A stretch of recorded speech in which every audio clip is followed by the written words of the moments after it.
Hello, আসসালামু আলাইকুম। আশা করি আপনারা সবাই ভালো আছেন। আমিও ভালো আছি। আপনাদের দোয়া ও ভালোবাসা। এই যে আমার ছাদ বাগান একেবারে খালি হয়ে গেছে। সজনে গাছ, বড় অ্যাভোকাডো, তারপর ননি ফলের গাছ, এগুলো সব বিক্রি করে ফেলছি। তো নিম গাছটা বিক্রি করি নাই, কারণ নিম গাছটা আমার খুব পছন্দের। এই যে এই যে দেখেন ধনে পাতার কী অবস্থা, মানে ছাদে না আসলে যা হয়। আমি খুব আপসেট যে আমি আসতে পারি না। এই যে খাকরান গাছ, ঠিক আছে, ছোট অ্যাভোকাডোটা রেখে দিয়েছি। এইগুলো যতটুকু আছে তো আমার ভাই এগুলোকে যত্ন করে রাখে বলে, ও না থাকলে তো এগুলোও শেষ হয়ে যেত। যেখানেও খাকরান আছে, কচু, এখানে যে কচু, তারপরে আলু গাছ আগাছা হয়ে গেছে। আমি কেচে নিয়ে আসছি, একটু পরিষ্কার করব।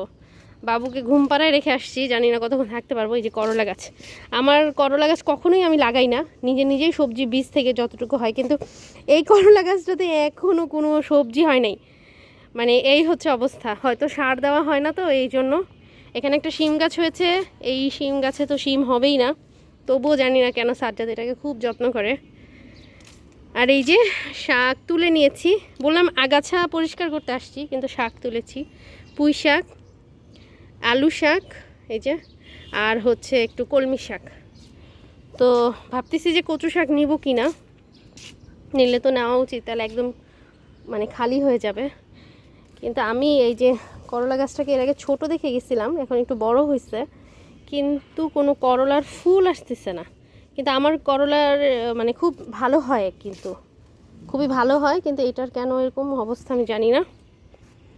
তো খালি খালি লাগতেছে ছাদটা, কোনো গাছ নাই, কোনো যত্ন নাই, আমার উপস্থিতি নাই, কষ্ট লাগতেছে। গাছ পাগল মানুষের গাছ না থাকলে কষ্ট লাগাটা মনে হয় খুব স্বাভাবিক।